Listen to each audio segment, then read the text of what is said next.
Ladies and gentlemen, thank you for standing by, and welcome to the Campbell Soup second quarter fiscal 2021 earnings conference call. At this time, all participants' lines are in a listen-only mode. After the speaker's presentation, there will be a question-and-answer session. To ask a question during the session, you will need to press star and then one on your telephone. Please be advised that today's conference is being recorded. If you require any further assistance, please press star and then zero. I would now like to hand the conference over to your speaker today, Ms. Rebecca Gardy, Vice President of Investor Relations. Ma'am, you may begin.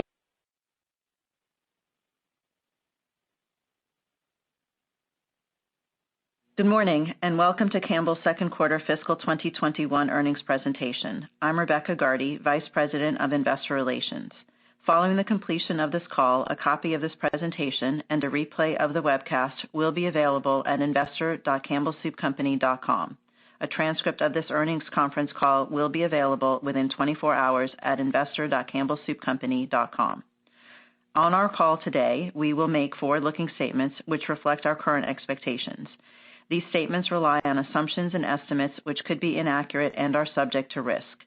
Please refer to slide 3 or our SEC filings for a list of factors that could cause our actual results to vary materially from those anticipated in forward-looking statements. Because we use non-GAAP measures, we have provided a reconciliation of these measures to the most directly comparable GAAP measure, which is included in the appendix of this presentation. On slide 4, you will see our agenda. With us on the call today are Mark Clouse, Campbell's President and CEO, and our Chief Financial Officer, Mick Beekhuizen.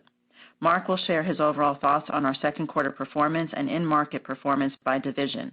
Mick will discuss the financial results of the quarter in more detail and review our guidance for the full year fiscal 2021.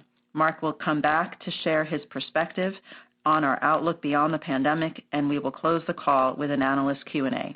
With that, please let me turn the call over to Mark. Thanks, Rebecca. Good morning, everyone, and thank you for joining us today.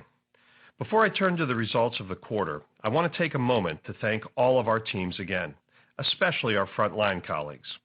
We have now passed the 1-year mark of working within this challenging COVID-19 environment, and I'm very proud of their continued performance and dedication. Campbell delivered strong second quarter results with growth in all 3 key financial metrics.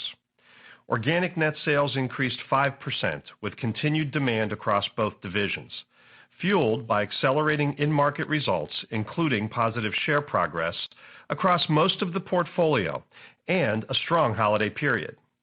Net sales were tempered by continued food service weakness following a resurgence of COVID-19 cases in December, which led to greater away-from-home restrictions, as well as some supply constraints given these cases led to increased absenteeism rate in our plants during the month. The food service weakness and supply constraints each created about a point of headwind in the quarter versus our expectations. The labor situation has since improved significantly, and we continue to make steady progress on supply going into the second half of the year. We reacted quickly to these headwinds, appropriately shifting spending to reflect this pressure. But where supply was available, we executed our planned increased investment in advertising and consumer promotion on our core brands. Taking everything into account, we had 8% adjusted EBIT growth and 17% adjusted EPS growth, leading to a very good quarter. By segment, Meals and Beverages posted 6% net sales growth, punctuated by a very successful soup season and the continued strong performance of brands like V8 and Prego. This was partially mitigated by declines in food service. The snacks business delivered another solid quarter, with sales growth of 4%, largely driven by our power brands in salty snacks, including Kettle Brand potato chips, Late July Snacks and Cape Cod potato chips, as well as Pepperidge Farm Farmhouse bakery products. Most notably, we achieved the primary objective we outlined in our Q1 earnings call, to return to share growth. Nearly 75% of our portfolio held or increased share in the second quarter versus the prior year. This included meaningful share improvement in key focus areas like ready-to-serve soup, Prego, and Snyder's of Hanover pretzels, with continued momentum on condensed soup, V8, our salty snacks portfolio, and Goldfish. There were a few exceptions, such as Swanson broth, where we knew we'd be challenged on supply. We feel very good about how we are addressing the challenges on broth by expanding overall capacity and growing Pacific Foods, which was the fastest growing broth brand in measured channels in the second quarter. E-commerce continued to be an important growth channel for us, with in-market dollar consumption increasing 89% over the prior year. With the click-and-collect fulfillment model representing slightly more than a third of our e-commerce retail sales, we are sharply focused on partnering with our customers to deliver value to our consumers, including bundling products for easy meal prep and inspiring creative snacking options. Turning to slide 7, within the Meals and Beverages division, we had another strong quarter with consumption growth of 9%, principally due to volume gains. We delivered on our objective of share growth and saw positive in-market consumption growth in almost all categories, led by condensed soups, Prego, V8 beverages, ready-to-serve soup, and Pacific Foods soups and broth. We continue to execute our plans and feel great about our progress against our Win in Soup strategy, led by a great start to soup season and a strong holiday period. In fact, U.S. soup sales grew 10% with strength across all categories. This was fueled by more than a third of the in-market consumption growth coming from new buyers. The number of retained soup buyers in this quarter is the highest since the pandemic started almost a year ago.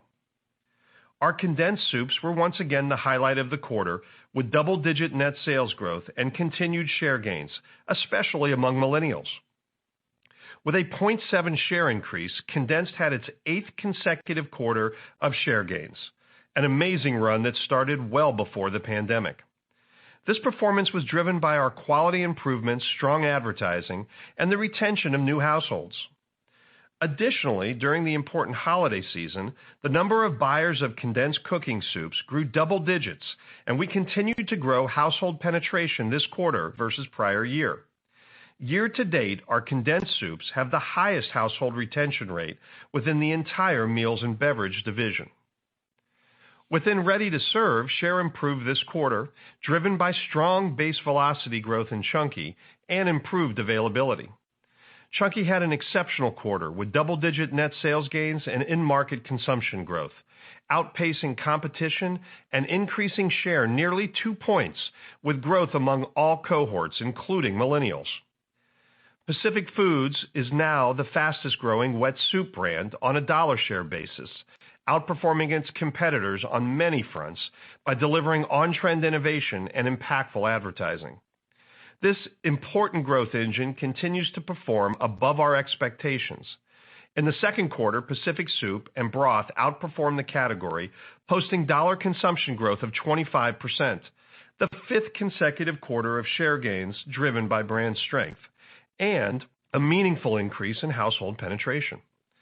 We are thrilled with the performance of Pacific Foods and are equally excited about our robust innovation pipeline that includes new canned offerings as well as additional plant-based products. As I mentioned earlier, Swanson broth struggled on share as we expected. We continued to recover on supply throughout the quarter, and we are making steady progress through a combination of expanding internal capacity and bringing on additional co-manufacturing. In the most recent period, we are seeing both share and supply levels improve, a trend we expect to continue through the balance of the year. Beyond soup, a standout in the Meals and Beverages portfolio was Prego, which maintained its number 1 share position in the Italian sauce category for the 21st consecutive month and has widened the gap against competitors. Prego sales growth came primarily from the gain of an additional 4 million new households across all demographic cohorts. Our V8 beverages also performed very well this quarter, delivering its 4th straight quarter of both share and household gains. Notably in Q2, these gains were across all sub-brands of the business, and we saw new households coming into the V8 portfolio, driven by both V8 Original and V8 Plus Energy. Overall, Meals and Beverages delivered a strong quarter as it continued to drive relevance with its brands to a younger consumer base and delivered share gains in many of its key categories. Let's turn to the Snacks segment, which represents about half of our total annual revenue. Our performance was again fueled by our power brands, which grew dollar consumption by 8% over the previous year. Within the power brands, our salty snacks brands grew dollar consumption by double digits and realized share growth. This was in part due to the implementation of our capacity expansion projects, as well as increased A&C investments to support our media campaigns and innovation, including Snyder's of Hanover pretzel rounds and Twisted Sticks. On the Snyder's of Hanover brand, the combination of successful innovation, fundamental execution, and brand activation led to share growth, double-digit dollar consumption, and nearly 5 million new households, turning around what had been a challenging share period. Our Pepperidge Farm farmhouse products also delivered exceptional results across bakery and cookies, growing dollar consumption by 41% and household penetration by 1.5 points. On Goldfish, we improved our performance according to the plan we outlined last quarter, returning to growth in net sales and improved dollar consumption. We adapted marketing content during the holidays with digital partnerships focused on new ways for the consumer to enjoy Goldfish, such as movie night snack mixes or classic lunch combinations with Campbell's tomato soup, all leading to positive engagement metrics and increased purchase intent. Additionally, we are launching new flavors within Flavor Blasted Goldfish, which continued to grow consumption by double digits. As you'll see on slide 9, this is only the beginning of what is arguably our strongest slate of innovation yet, which includes Twisted Pretzel Sticks and better-for-you options like Late July veggie tortilla chips. We are very excited about the breadth of our snacks pipeline in the second half of the fiscal year, which will complement what we have on deck later this year for meals and beverages. Overall, we feel very good about our snacks performance and the steady growth it delivered as we provide consumers with elevated snacking experiences through our unique and differentiated portfolio of power brands. We also made significant steps on value capture, including the recent transition to SAP to streamline and improve capabilities. Looking ahead, we believe we have additional runway to improve snacks profitability with further network optimization opportunities, and we remain confident in our long-term strategy and our ability to deliver additional cost savings. With the strong results in the second quarter and our overall first half performance, we are confident in the outlook for the full year. With that, let me turn it over to Mick to discuss our second quarter and first half financial results. Thanks, Mark. Good morning, everyone. Turning to slide 11, as Mark just shared, we once again delivered strong results with another quarter of sales growth driven by continued elevated consumer demand, as well as growth in adjusted EBIT and adjusted EPS. Our top-line growth of 5% reflected healthy in-market consumption of approximately 8% in the quarter, tempered by declines in food service and some COVID-19 related supply challenges that Mark discussed. Adjusted EBIT increased 8% as higher sales volumes were only partially offset by higher adjusted administrative expenses.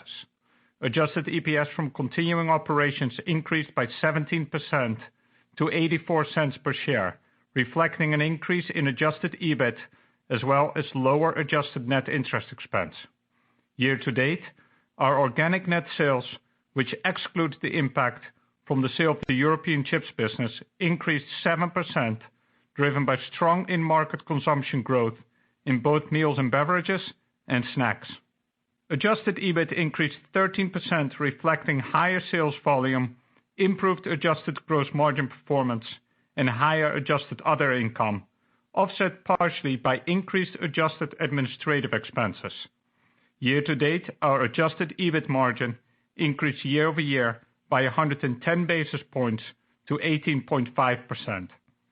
Adjusted EPS from continuing operations increased 23% to $1.86 per share, reflecting the increase in adjusted EBIT and lower adjusted net interest expense.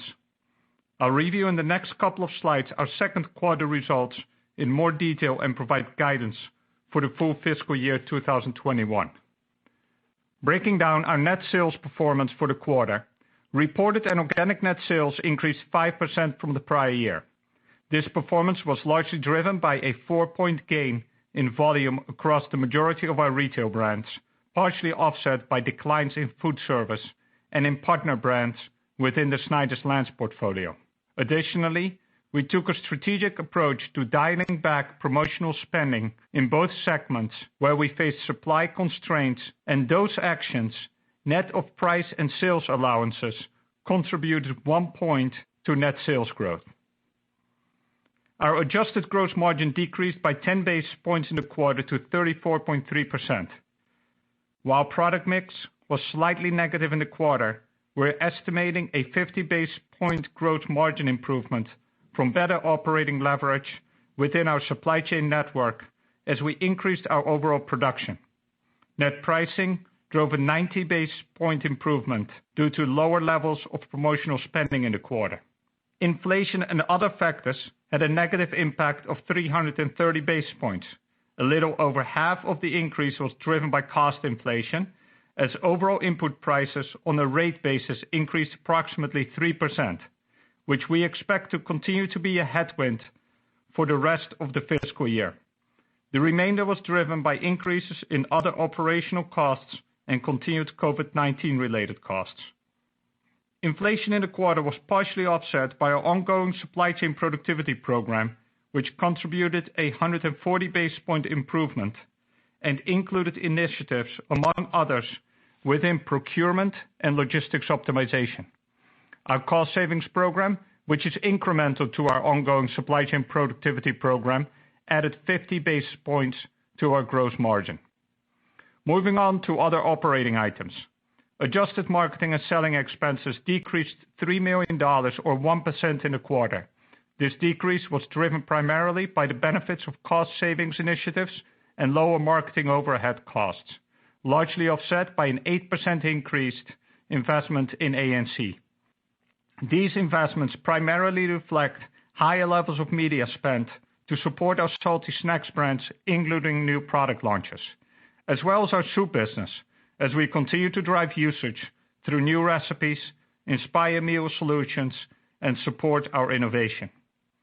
Adjusted administrative expenses increased $17 million or 13%, driven primarily by higher benefits-related costs and higher general administrative costs, partially offset by the benefits from our cost savings initiatives.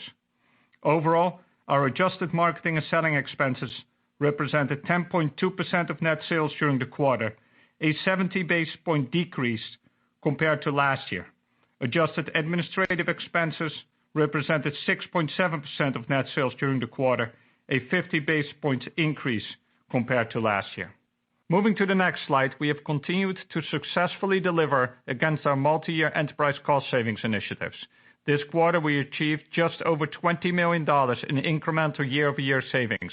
We expect an additional $40 to $50 million evenly spread over the balance of fiscal 2021, on track to deliver $75 to $85 million of cost savings for the fiscal year, with the majority of the savings from the Snyder's-Lance integration.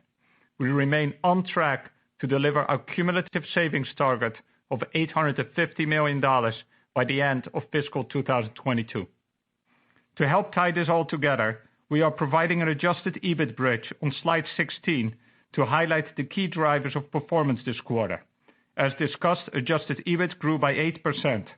This was driven by the increase in demand for our products, with sales gains contributing $40 million of EBIT growth, which was partially offset by the previously described adjusted gross margin decline.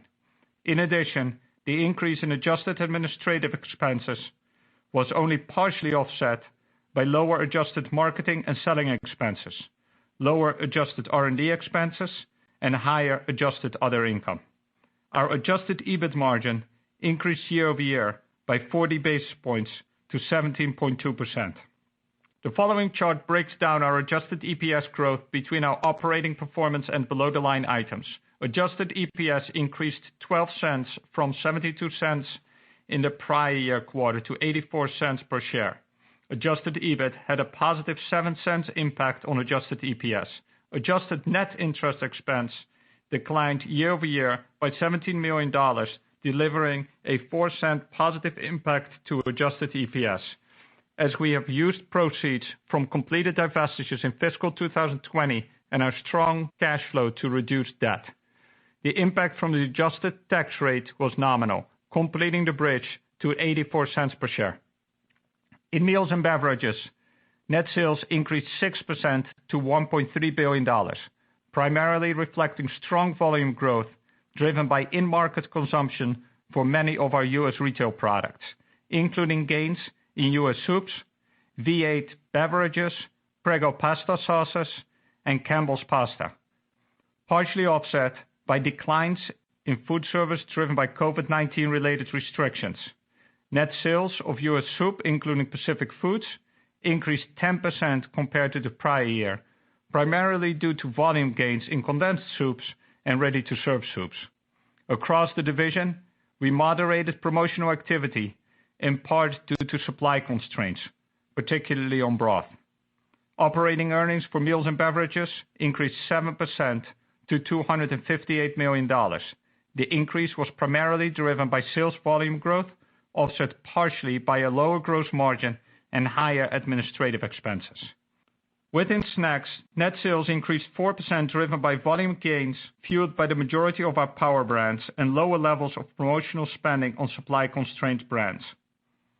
The sales gains were driven by our salty snacks brands within the power brand portfolio, namely Kettle Brand potato chips, Late July snacks, Cape Cod potato chips, and Pop Secret popcorn, as well as our fresh bakery products, including Pepperidge Farm Farmhouse products. Partially offsetting sales gains were declines in partner brands within the Snyder's-Lance portfolio, as well as declines in Lance sandwich crackers, resulting from supply constraints in the quarter.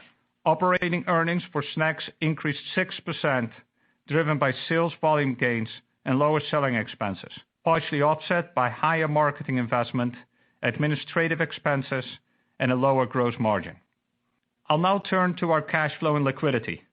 Fiscal year-to-date cash flow from operations decreased from $663 million in the prior year to $611 million, as changes in working capital were only partially offset by higher cash earnings. Although we continue to make progress on working capital, we are lapping significant benefits in accounts payable in the prior year. Our year-to-date cash for investing activities was largely reflective of the cash outlay for capital expenditures of $132 million, which was $35 million lower than the prior year, primarily driven by discontinued operations. Our year-to-date cash outflows for financing activities were $405 million, reflecting cash outlays due to dividends paid of $215 million, which were comparable to the prior year, reflecting our quarterly dividend of 35 cents per share. In December, we announced an increase in the quarterly dividend to 37 cents per share, or an increase of 6%, which from a cash flow perspective will be reflected in the third quarter. Additionally, we reduced our debt by $176 million. We ended the quarter with cash and cash equivalents of $946 million. We expect to utilize the majority of this cash during the second half of the fiscal year for repayment of upcoming debt maturities of $721 million and $200 million in March and May, respectively. As covered in our press release, based on our strong first half performance, we are providing guidance for the full year fiscal 2021. We expect net sales for fiscal 2021 to decline 3.5% to 2.5%. Excluding the impact from the 53rd week in fiscal 2020 and the impact of the European chips divestiture, we expect organic net sales to decline 1.5% to 0.5%. We expect adjusted EBIT of -1% to +1%, as we will lap the initial COVID-19 demand surge in the second half of our fiscal year, combined with headwinds from increased promotional activity, partially offset by lower year-over-year COVID-19 related expenses and last year's one-time marketing investments. We continue to expect net interest expense of $215 to $220 million and an adjusted effective tax rate of approximately 24%. As a result, we expect adjusted EPS of $3.03 to $3.11 per share, representing year-over-year growth of 3 to 5%. The EPS impact of the 53rd week in fiscal 2020 was estimated to be 4 cents per share.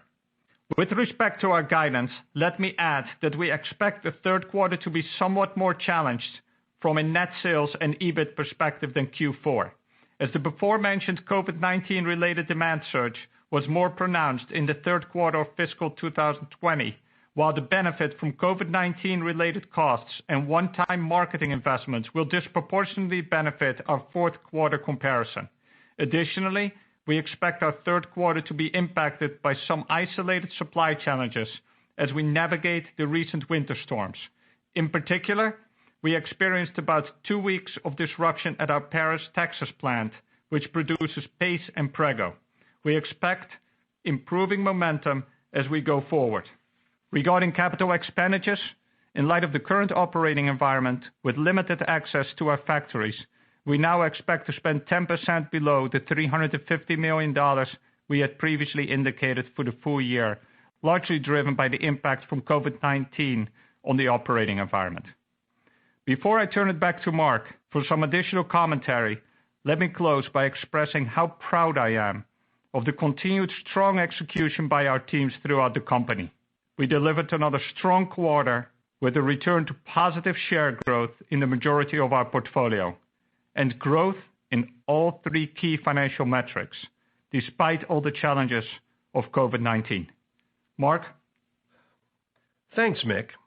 Before we conclude, I want to share my perspective on the key factors underpinning our confidence in our outlook beyond the pandemic. By now, I know you have heard a great deal about the stickiness of all new households gained throughout the pandemic from essentially all of our peers, with a wide range of data and facts supporting that thesis. We very much agree, and we see similar trends in our own research and data. I'd like to conclude today with 3 critical and differentiating points, key factors that serve to underscore Campbell's advantage position going forward and will fuel our future growth trajectory. Importantly, 2 of them have very little to do with COVID-19 or the stickiness of new households. The first is our snacks business, which, as I mentioned earlier, consists of a unique and differentiated portfolio of brands that represent approximately 50% of the company's annual revenues. This business was growing before the pandemic, and we expect to sustain or exceed those historical growth rates going forward. Snacks also includes a margin structure which we believe still has significant opportunity for improvement versus the snacking peer group average, even after we deliver our current value capture. We are finalizing our plans to unlock more value, and we look forward to sharing more details with you as we move forward. Second, no matter where you stand on the retention of new households gained during the pandemic, it is undisputable that Campbell's business, particularly our meals and beverages division, and especially soup, is coming out of this period more advantaged and with renewed relevance. Nearly 13 million new households purchased Campbell soup since the initial peak of the pandemic, of which almost a third are millennials, outpacing both key competitors and the category average. We have also seen macro behaviors like quick scratch cooking take root, and our research indicates more than 30% of consumers are cooking more with soup since the start of the pandemic. Additionally, we believe increased at-home lunches will endure as many people are expected to work from home more often post-pandemic. Beyond the role that our meals and beverages offerings play in the lunch occasion, snack foods accompany nearly 30% of all lunches, which bodes well for our entire portfolio. We've conducted extensive consumer research in an effort to determine sentiment, model consumer behavior exiting the pandemic, and sharpen our plans to ensure the sustainability of our recent gains. The consumers who we've surveyed had an overall high level of satisfaction with Campbell's products in our meals and beverages and snacks portfolio. In fact, about 4 out of 5 new users surveyed said they were very or extremely satisfied with our brands. As a result of this high satisfaction, those surveyed told us they'll continue to count on our brands going forward, turning to us for things like cooking solutions and quick lunches and meals. This gives us every reason to believe consumers will continue to purchase our brands well after the pandemic. Even more importantly, 70% of the consumers surveyed told us our brands better met their needs than competitive products. These same consumers also told us the taste and convenience of our brands were the top drivers of overall satisfaction. We feel this sets us up well for continued share progress going forward. The research also has provided us with actionable insights in our opportunities to strengthen the retention of our consumers. These include areas such as adding more convenient packaging options and sizes across our portfolio, developing new and inspiring recipes, and satisfying consumers' need for permissible and more intense snacks by providing a variety of flavors and healthier ingredients. This specificity will focus our plans and innovation to target the areas with the highest probabilities of retaining these new consumers, particularly younger consumers for our brands. For the third and final differentiating point that underscores our strong position going forward, we look to the strength of our balance sheet. Given the cash generative nature of our business and our reduced leverage, which is now below 3 times, we are well positioned to generate significant cash flow, well above our ongoing commitment to base capital investments and dividends in the next 3 years. This can and will be a source of opportunity that can be invested in high ROI initiatives or other actions to drive value creation. So to wrap it up, our mission is clear. Number 1, sustain or accelerate our historical snacks growth while improving margins. Number 2, solidify our meals and beverages business as a steady and stable contributor behind recent transformational consumer trends and trial. And number 3, deploy what will be significant capital to fuel this growth and create differentiated value. We look forward to sharing more in the months ahead about this next chapter as Campbell moves from turnaround to sustainable growth. And with that, operator, let's open it up for questions. Thank you. Ladies and gentlemen, if you have a question at this time, please press the star followed by the number 1 key on your touchtone telephone. If your question has been answered or you wish to remove yourself from the queue, please press the pound key. And our first question comes from Andrew Lazar from Barclays. Your line is open. Good morning, everybody. Hey, Andrew. Hey there. Mark, I first wanted to just touch base a little bit on organic growth in the quarter. You went through some of the factors that limited organic growth, maybe relative to your ingoing assumptions. One would assume, obviously, food service recovers a bit, of course, as restrictions are lifted and such. But I'm trying to get a better handle on where the company is around supply and capacity. Is that largely behind the company at this point, or does some of that still linger? And the reason I ask is I'm trying to get a better handle on the relationship between sort of consumption and shipments as we go, through the fiscal third quarter. Are those more consistent with each other? Is there the opportunity to rebuild inventory such that shipments maybe exceed consumption for a period of time? I'm trying to get a handle on that, and then I've just got a quick follow-up. Yeah. So a couple thoughts. First, again, I think as we said in our comments, a bit frustrating, of course, to see the top line when the underlying fundamentals are as strong as they are. In-market consumption was up 8%, and a really important step forward for us was the shift in share performance, where we had 75% of the portfolio growing share, including some businesses that were really important for us to get back on our front foot, like ready-to-serve soup, for example, and Snyder's and Hanover pretzels, both of which had been a bit challenged on share, and we wanted to make sure we turned them around. I guess the other good news about the timing and sequence of some of the pressure we experienced, we had all of the inventory in place for the holiday and kind of the key drive period, which is why we did so well during that time frame in market. Where it hurt us was a bit in the replenishment of that as we were exiting the quarter. And as you said, driven really by 2 things. The significant step back up in COVID cases was the root cause, but it impacted both our food service business as well as absenteeism specifically in our plants.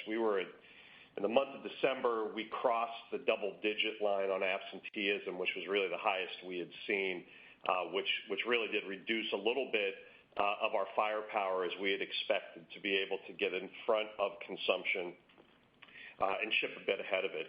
The good news is both of them I would describe, generally as episodic in nature, and that as we finished the quarter and went into Q3, both of those we're seeing normalize and improve. And remember, in Q3, one of the things that we're going to have as a dynamic is that we shipped about 12 points behind consumption a year ago in Q3. And so as you think about that overall shipment to consumption comparison, despite the fact that, in the spirit of a lot of volatility in our world today, despite the fact we're going to have to navigate a little bit of this pressure out of Paris, Texas, where our plant was closed for a couple weeks. That plant makes primarily paste and Prego, just as a reference point. But we expect the overall elements to be positive as it relates to shipments versus consumption, but with a little bit of choppiness as we go into Q3. As we roll through the back half, we're feeling very comfortable that we'll be back in a strong position. I think also of note, we've talked a bit about the recovery of the SKUs that we had swapped out for base business during the pandemic. All of those are back up and running that we're going to return. If you look at our numbers today, you'll see about a 6% decline in TDPs. We expect that to be about 3% ongoing. The reason you're not seeing all of it is some of those items are still in pipeline, but as the quarter unfolds, we expect that all to be back in place as we manage through the back of the year. So a little bit of a longer answer, but I know a very important element to get your hands around. So I think there's reasons to believe that we'll see that room to catch up a little bit and kind of get back on our feet as it relates to inventory. Great. Thank you for that. And just a very quick one. It might be too early, but in markets where we've seen, certain restrictions get, lifted, maybe fully lifted in some cases and getting back to some form of normalcy, I appreciate all the survey work you've done and a sense of where consumers' sort of heads are at.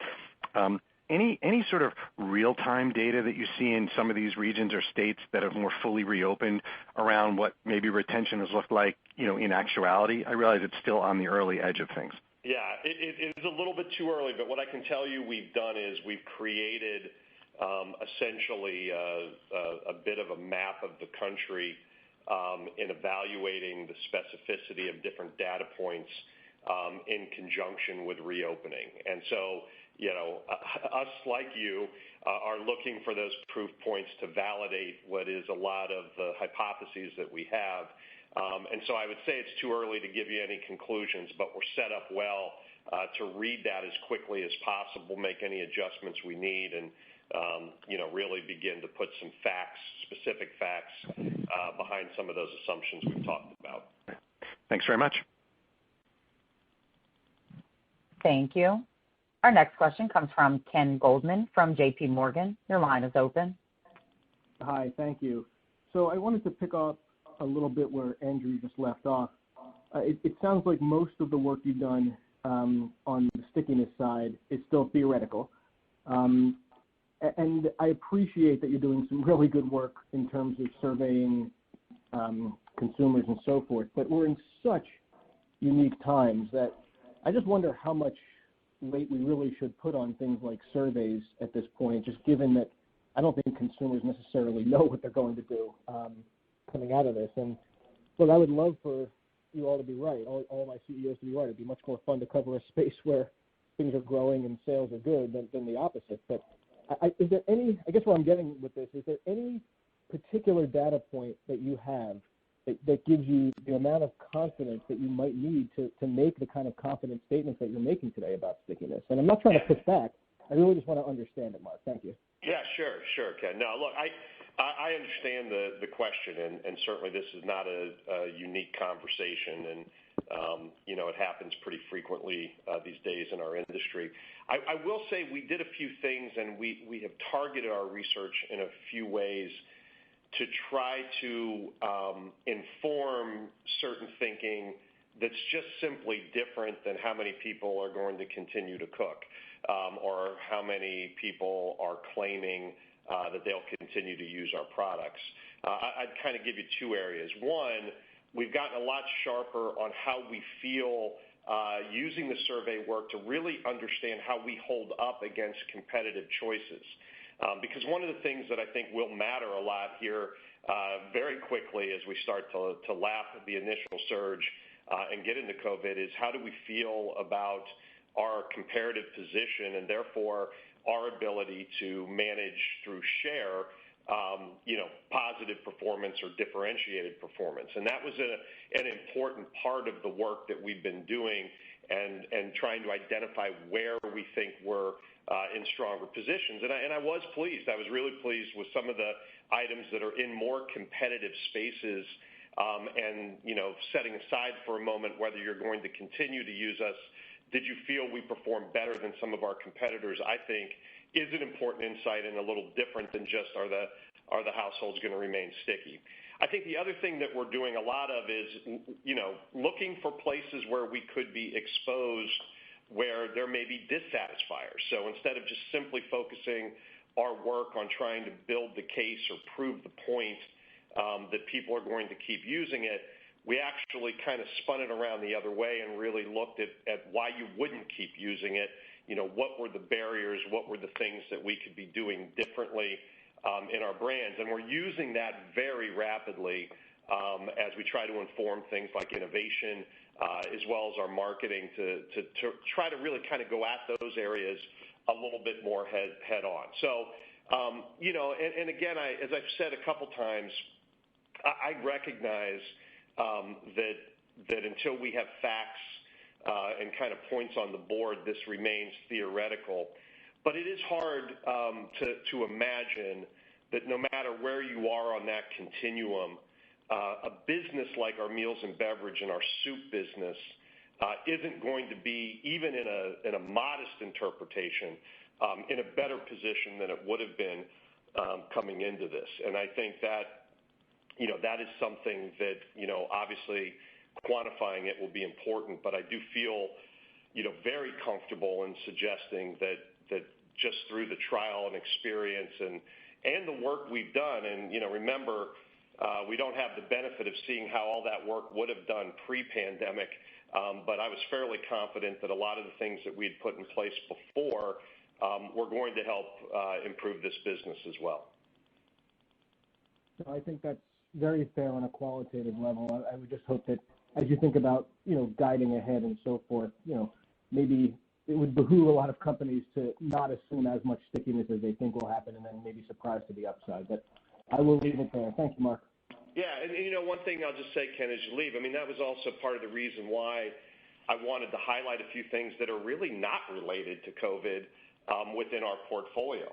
Remember, we've got 50% of our business that is a snacks business that has been growing pretty steadily before and through, and we really expect it to continue to grow afterwards. Not all of our peers have that particular composition, and further to that, again, I know I'm kind of baiting the hook here for conversation on margin around snacks, but there is, I think, a continued opportunity for value creation, and with the work that we've done on our balance sheet, our ability to invest thoughtfully and in a disciplined way to create value, I think gives you some reasons to think about the business differently that doesn't require anything as it relates to stickiness of households. And so I know a lot of discussions around household retention, but we've got a couple really big things in the business that are far less related to that. That makes sense. Thanks so much. Yeah. Thank you. Our next question comes from Bryan Spillane from Bank of America. Your line is open. Hey, good morning, everyone. I guess I'll take the bait on the hook, right, in terms of margins and snacks. But maybe, Mark, if you could maybe tie that into also capital allocation, right? Because you've talked about that, and arguably that's going to be the more important driver once we get past whatever the pandemic is. So I guess two related questions. One, does an acquisition that creates more scale in snacks, is that a path to higher margins? And then the second, just as it relates to capital allocation, and I think what you're implying in terms of M&A, maybe could you think about how Campbell's, an M&A strategy at Campbell's might line up relative to some of the companies you've been at before, right? Pinnacle was pretty good at it. Yep. Obviously Mondelez was a creation of a lot of M&A. So just trying to get a sense of how you're thinking about, that capital allocation. Yeah. Okay. So let me start a little bit with the snacks question, and again, I really do expect, guys, in the next few months, again, not to put a particular date, but I do imagine as we go into the fall, we're going to be in a good position to have a more robust dialogue with you about kind of this next chapter of the company's strategy, which will include, in my mind, a lot more granularity around some of the things that we're talking about now. But I will say this, on the margins on snacks, if you look at kind of where we are in our journey right now, we're about 80% of the way through value capture. We're now up and running on SAP, which is a really important step, as many of you know, in these integrations and transitions. And so it's allowing us to continue to build our insights as we look forward. And where that value capture has put us, if you think about the beginning of the journey to where we are now, the gap between our margin and kind of the snacking averages, we've closed about a third of that gap. So there's still about 2/3 of that remaining. And if you look at the reasons why, and you kind of start from manufacturing all the way to the store, you see a fair amount of inefficiencies even after we complete the value capture that gives us a lot of confidence that we're going to find opportunities. For example, we've got 1,300 locations holding inventory right now in our supply chain. And no matter how you cut the pie, that is not our most efficient foot forward. And so our ability to go after each of those elements with kind of a next wave of plans gives me a lot of confidence that we can reduce that gap further. And again, quantifying that and giving you a little more clarity on the building blocks. We will do that, but not today. So, we're working on it and more to come. But I think there's a lot of reasons to believe. And if you pair that with what the growth rate of this company is and what we continue to see as improved opportunities as we move from integration orientation really to growth and focus on innovation, we feel very good about it. And so if you think about some of that work, there may be some investment opportunities that are there. So as we think about capital priorities, kind of pivoting now to your second question, first of all, our capital priorities as a company remain the same. We invest in the company. We pay our dividend. We continue at this point. We've really done a good job of managing down debt. So we're quite happy with that progress. And then we're looking in a very disciplined way. I mean, you mentioned some prior historical places that I've been that I think have had very good decision matrix, very good discipline. Our focus continues to be things that we believe are highly aligned or in adjacencies to our core strengths.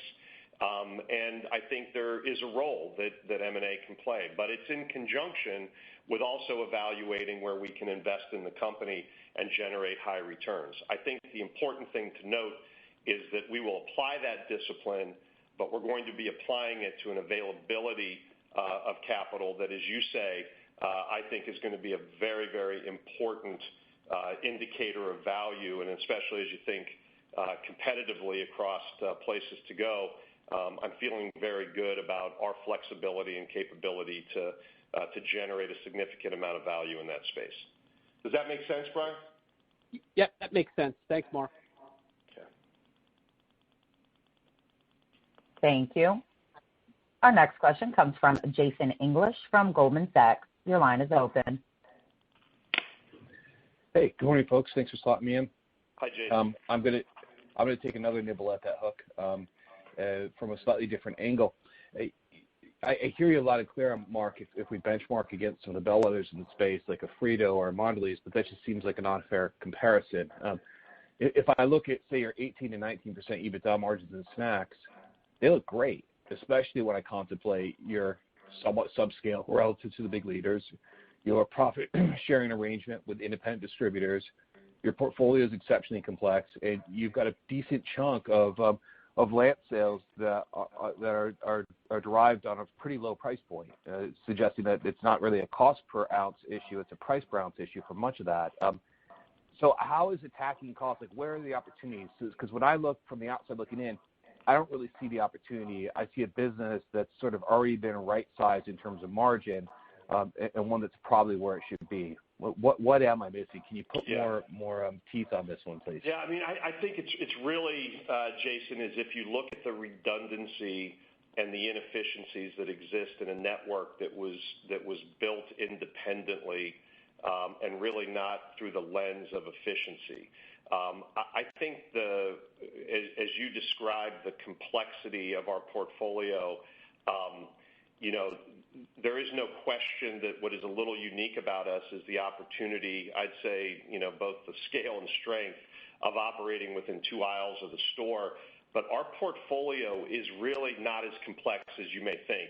The partner brands is something we've been working hard on over the last 2 years, and we've got a little bit of work still ahead of us to make sure that we've got the right partnership model that enables us to eliminate a lot of that complexity while still generating the benefits. So still more work to do there. But I think if you really kind of go from our manufacturing footprint to our distribution and warehousing footprint all the way to our route to market, you're going to see opportunities across all 3 of those buckets where we're going to be able to drive greater levels of efficiency than what's there today. And again, the good news here is it doesn't necessarily require us to get to a Frito-Lay or to the highest end of the snacks margins. But even as we move into, closing that gap, there's significant value to be created. And as you think about kind of our historical growth rate of 3% with a headwind of about 1% as we've navigated kind of the managing down of the partner brands, I think you could expect that growth rate to at least continue, if not improve, as we go forward. And so you put those pieces together, and I think the contribution of what represents 50% of our company becomes a significant benefit and a tailwind for us that I think can continue to contribute going forward. Now, in fairness, Jason, I think, you like others are going to want to see a little bit more of that blueprint, and I get that. And that's what we're working on now, and certainly would anticipate sharing more granularity with you as we go forward. I kind of raise it now, though, because I think a lot of the conversation, rightfully so, is about what's coming next, where are companies focused in the future coming out of the pandemic. And I point to this as just an area that's not related, kind of to Ken's question earlier on stickiness of households. This is really about our ability to execute and to identify those areas within our own existing business model. Got it. Thanks. I look forward to hearing more. I'll pass it on. Thank you. Thank you. Our next question comes from Robert Moskow from Credit Suisse. Your line is open. Hi. Thanks, Mark. I have a different kind of question about meals and beverage. There's been capacity constraints for about a year for understandable reasons. You say a lot of it has to do with labor absenteeism, but also just overall capacity. So I was curious, as you entered this year in retrospect, is there more that the company could have done to either hire more or take on more co-packing capacity to meet this surge in demand? And did you choose not to? Did you say, we're going to choose not to do that? Maybe it's not the sustainable thing to do. And then the second part of this is, as you get more data on the stickiness, what happens next? Do you then have to take those steps? Do you have to expand soup? Do you have to expand sauces capacity? There's a lot of talk here about snacks, but are there things that you're going to have to do in meals and beverage to cope with a higher demand plateau? Yeah, no, it's very fair question, and one that I can tell you we've spent a fair amount of time asking ourselves. I think let me start with the labor standpoint. I really don't think there's any more we could have done on hiring. I mean, we have hired 20%, an additional 20% of our entire workforce over the course of the pandemic. And we did that because we understood that we needed some flexibility as it related to, our protocols around quarantining, as well as the expanded demand that we were seeing. So when I think about, did we let up there at all, or should we have pushed harder, there really was not anything more that I can see that we could have done on the hiring side. There simply ran into, and if you think about where some of our facilities are, there just was a limit to how much availability we ultimately had to incrementally hire, but it was certainly not for lack of effort. I can tell you there career fairs around the country, and I'm happy that we were able to hire 2,000 people. I think it came at a good moment. But certainly would it have been nice to continue to have a little bit of more flexibility, certainly in the month of December and January where we saw this renewed surge. It would have been helpful at that moment. But I think the teams have done a very good job at trying to maximize what that potential is. On the capacity side, so what have we been doing or what have we done? I think it's a little different by brand. If you really look under the hood and you say, okay, where is the real pressure on capacity? I mean, notwithstanding a bump or two or a winter storm like we may be dealing with in Paris, Texas right now. The biggest concern that we've had is on broth. And there we have already made the commitment to invest in capacity. We are in the process of putting that in place. It is, I will say, it's been a little tougher and a little slower through the pandemic installing new capital as it might have been in a normal period. But there's no question about the commitment and what that will mean for us when we have that up and running, as well as creating a very healthy network of co-manufacturing that helps us ebb and flow. And Rob, you talked a little bit about the future.